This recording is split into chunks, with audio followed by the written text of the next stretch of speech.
నమస్తే అండి, నేను doctor Anusha Jukuntla, consultant general physician, V9 hospitals, Rasoolpura.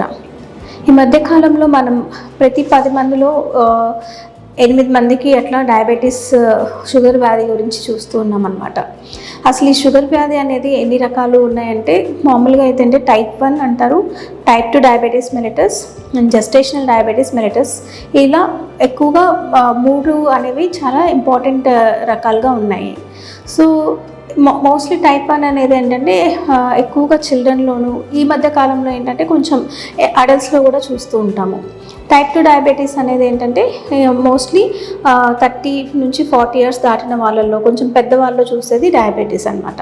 అదే జెస్టేషనల్ డయాబెటీస్ అంటే ఎవరైతే ప్రెగ్నెంట్గా ఉన్నారో, ప్రెగ్నెన్సీ నుంచి 28 వీక్స్ నుంచి షుగర్ లెవెల్స్ కనుక ఎక్కువ అవుతూ ఉన్నట్లయితే అప్పుడు మనం జెస్టేషనల్ డయాబెటీస్గా పేర్కొంటాము.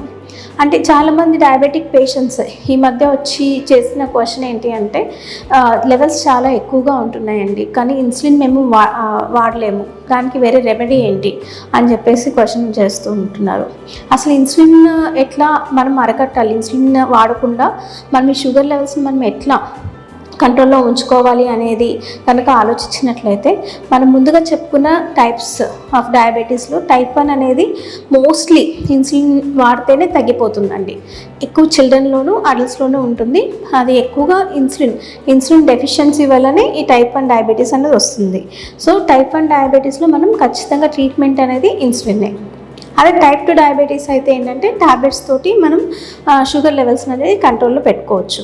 కానీ ఈ మధ్యకాలంలో ఏంటంటే చాలామందికి టాబ్లెట్స్ వాడుతున్నా కూడాను షుగర్ లెవెల్స్ అనేవి చాలా ఎక్కువగా చూస్తున్నాము. అలాంటి పరిస్థితుల్లో ఏమవుతుంది అంటే ఇన్సులిన్ అనేది స్టార్ట్ చేయాల్సి వస్తుంది. సో ఆ ఇన్సులిన్ అనేది స్టార్ట్ చేయకుండా ఏమేమి రెమెడీస్ తీసుకోవాలి అంటే, డాక్టర్ గారిని కన్సల్ట్ చేసినప్పుడు ఏవైతే drugs, medicines diabetes sugar levels తగ్గడానికి కోసం ప్రిస్క్రైబ్ చేస్తారో అవి రెగ్యులర్గా వాడుతూ ఉండడం, దాంతోపాటు క్రమంగా ఎక్సర్సైజ్ చేస్తూ ఉండడం. రోజుకి ఒక 30 మినిట్స్ అనేది ఎక్సర్సైజ్లో ఒక పార్ట్ లాగా మీ లైఫ్లో ఎక్సర్సైజ్ కేటాయించాల్సి వస్తుంది.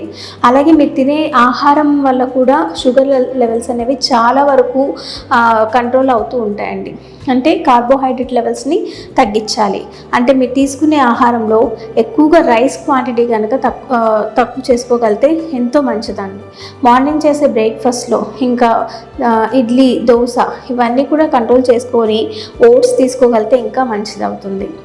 అలాగే గోధుమ రవ్వ ఉప్మా కానీ, మధ్యాహ్నం ఓన్లీ ఒక పార్ట్ ఆఫ్ రైస్ తీసుకొని మిగతా 3 పార్ట్స్ మనం కర్రీ ఎక్కువగా తీసుకోవడం మంచిది. నైట్ టైం కూడా చపాతీస్ కానీ, రోటీస్ కానీ, రొట్టెలు వీటిని తీసుకోవడం మంచిది. ఎక్కువగా ఫిజికల్గా యాక్టివ్గా ఉంటే ఈ ఇన్సులిన్ అనేది ఎంత షుగర్ లెవెల్స్ ఎక్కువగా ఉన్నా కూడా మనం తీసుకున్న డైట్, తీసుకున్న ఫిజికల్ యాక్టివిటీ వల్ల ఈ షుగర్ లెవెల్స్ అన్ని కంట్రోల్ అయ్యి ఇన్సులిన్ వాడే ఒక అవసరత నుంచి మనం బయటపడడానికి ఛాన్స్ ఉంటుంది. Thank you.